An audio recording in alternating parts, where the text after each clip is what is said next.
Há pouco, olha só, o presidente da Câmara, Arthur Lira, postou no Twitter uma informação sobre a reforma tributária. Olha só, ele disse o seguinte, que esta semana vai definir a forma de tramitação, o formato, e tem duas reformas, a que envolve a renda e também a que envolve o consumo. Daremos um passo essa semana para fazermos a reforma de maneira ordenada. E completou ali depois dizendo assim, ó, com relação à reforma tributária, havendo fracionamento na parte da renda, e muito provavelmente haverá, nós vamos decidir por 3 ou 4 relatores diferentes na minha conversa de hoje com o presidente do Senado, que vai ser definido qual vai ser esse trâmite da matéria. É aquilo que a gente explicava aqui para você sobre o fatiamento ou não da reforma, que além da tributária tem a administrativa. Thaís Herédia já aparece aqui para a gente traduzir esse tanto de reforma, né, Thaís? Ainda mais falando de imposto.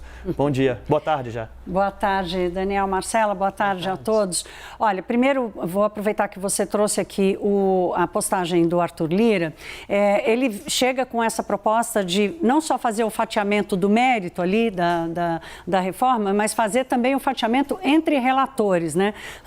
Desculpe, a primeira interpretação era de que a reforma seria fatiada dentro de um mesmo projeto. Agora surge essa outra informação de que a reforma pode ser fatiada entre relatores. Há uma preocupação de tributaristas e quem acompanha isso de perto, que esse é um tema muito complexo e mesmo que queira separar, por exemplo, o imposto sobre o consumo do imposto sobre a renda entre Câmara e Senado ou entre projetos diferentes, precisa ter muito cuidado para não criar mais distorção do que o sistema brasileiro já tem.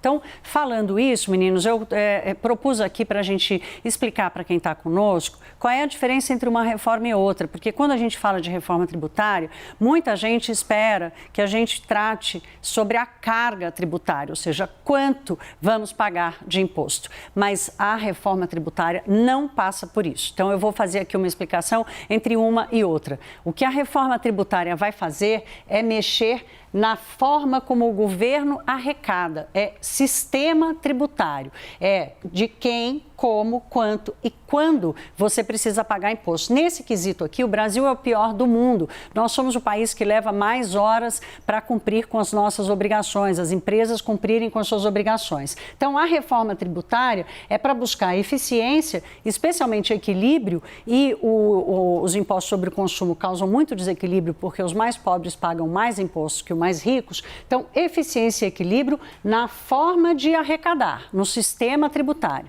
Para falar de carga tributária, aí nós temos que fazer outra reforma, que é a administrativa, que é a principal delas, porque a reforma administrativa é de como o governo gasta o seu dinheirinho que ele arrecadou com o imposto que você pagou, se você é consumidor ou é um empresário. É a reforma do chamado RH do Estado. Mexer com a modernização das carreiras, tem muitas carreiras, o governo federal tem mais de 300 carreiras, equalizar salários, que essa é uma diferença muito grande, fazer uma aproximação da realidade com o setor privado, tirar a estabilidade da maioria dessas carreiras que não faz nenhum sentido e buscar também a eficiência da alocação do dinheiro público. Aqui sim é custo, aqui sim a gente discute carga tributária, enquanto o Estado custa muito, não dá. Tem muita pressão para que nenhuma dessas duas que mexem com tantas categorias saiam do papel, né? Eu espero que o capital político vença essa guerra, né? Porque aí, com o capital político, a gente faz as decisões mais urgentes que o Brasil precisa.